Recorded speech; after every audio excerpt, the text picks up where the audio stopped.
Good morning, everyone. My name is Mighty Stream. I'm brought to you by Hope Through Navigation. This is our hood recovery services. You can reach me at recoveryofhope21@gmail.com. Today is July the 31st, and I'm going to do your spiritual principle a day in a meditation for the same day.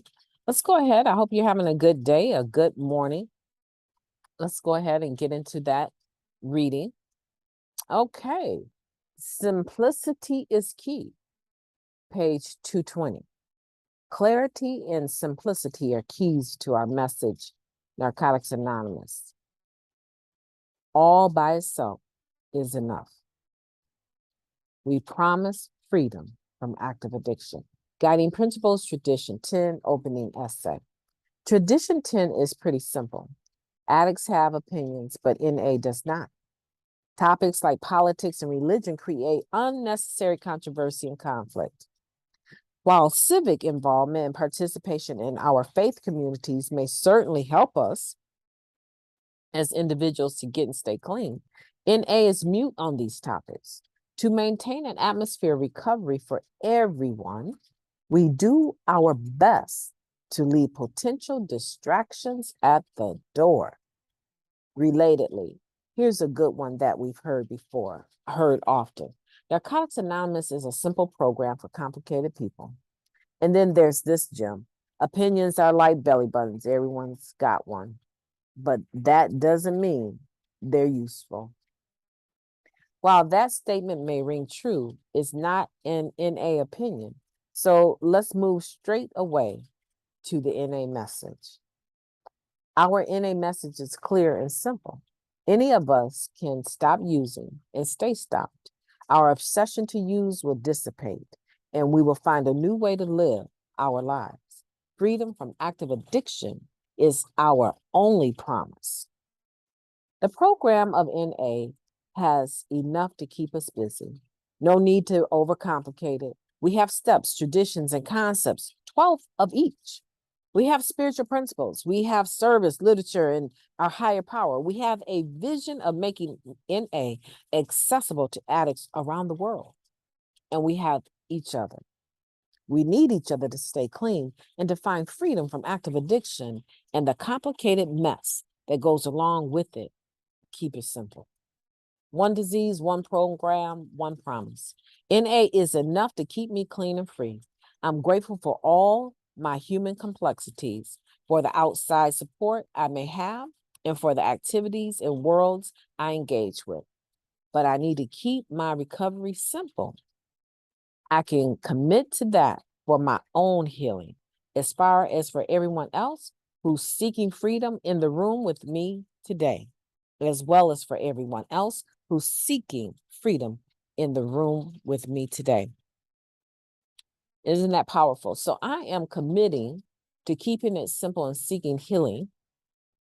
And I am also committing to making sure that the atmosphere of recovery is available for anyone that walks through the doors. How do I do that? I do it by keeping it simple. I do it by sticking to the message of Narcotics Anonymous. We have one disease, one program, one promise that any addict can stop using, find a better way to live, right? Lose a desire to use and find a better way to live. Yeah, think about it. Repeat that to yourself. What does that mean when people say that? Our message is clear that any addict can stop using, lose the desire to use, and find a new way of life. That is our message. Is my behavior in the rooms of Narcotics Anonymous about that message?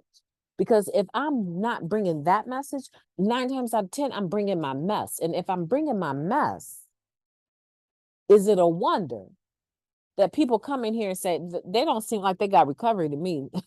they cross talking, they arguing, people rolling their eyes, their facial expressions are tripping when other people are sharing about what's going on with them and how they're seeking recovery in their life based on that circumstances. If I'm gonna share the problem, for goodness sake, share the solution.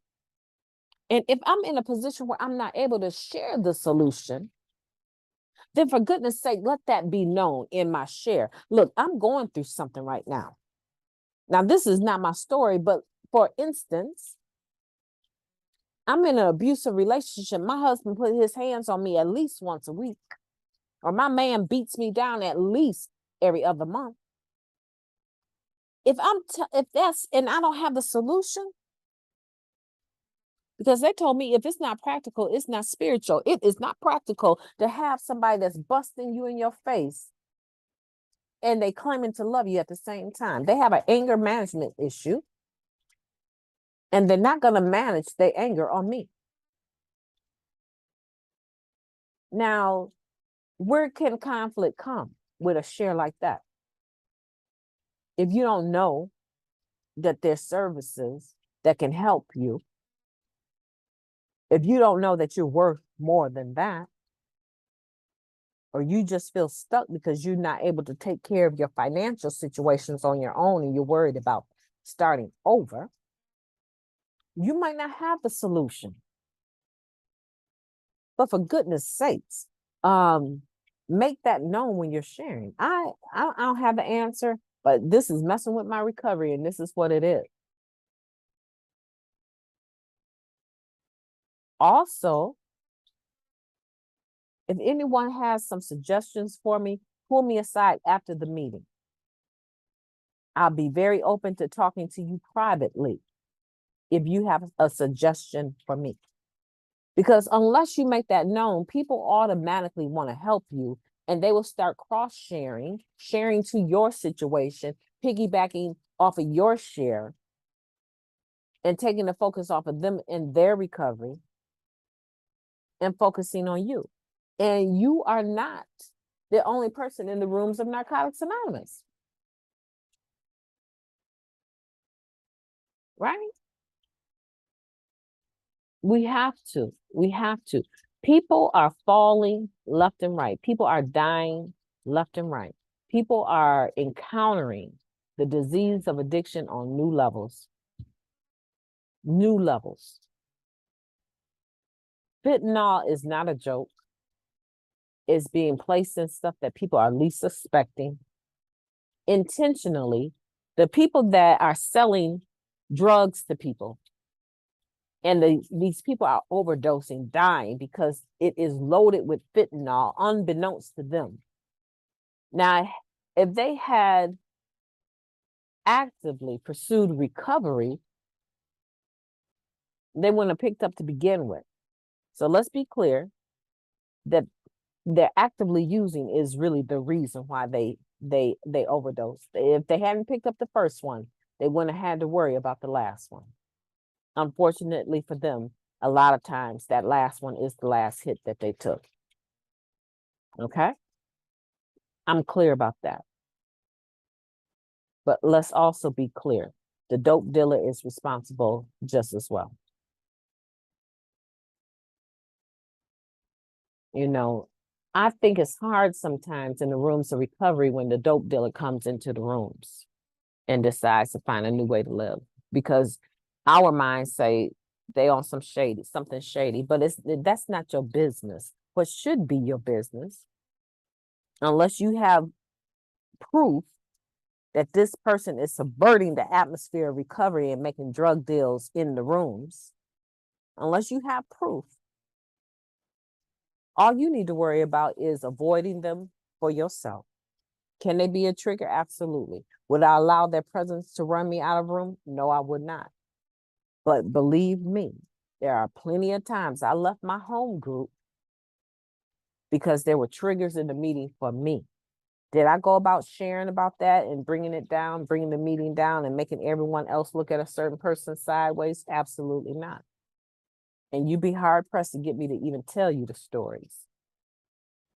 But if I'm that disturbed and I'm seeking my recovery, I'm going to go somewhere else if I have to. And you have the right to do the same. There's too many meetings.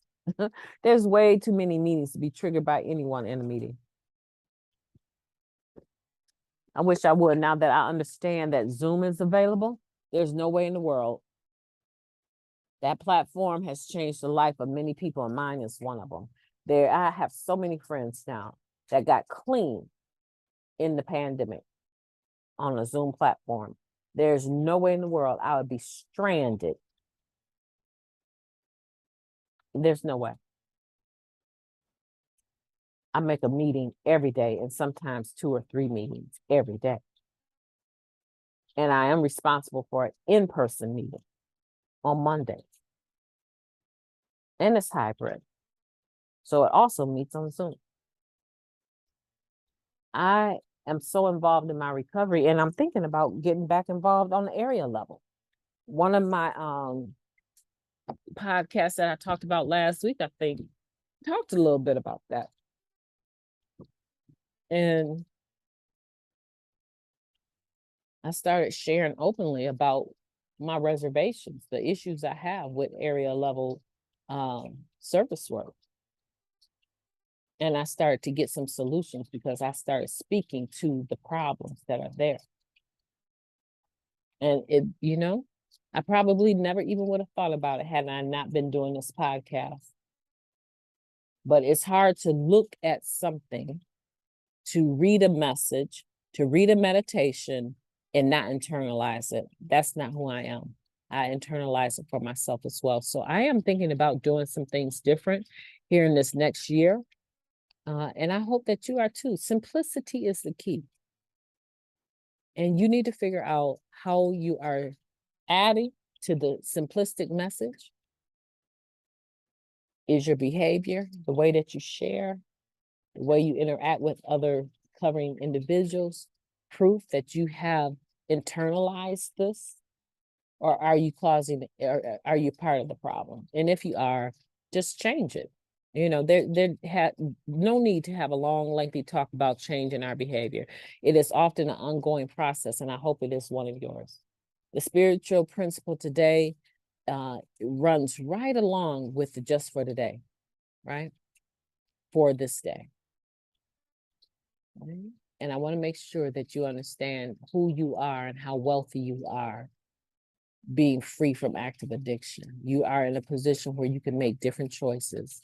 But not only that, when you carry the message, you can carry a clear NA message, not one that's confused, right? I want that for you today. My name is Mighty Stream, and I will be talking to you tomorrow.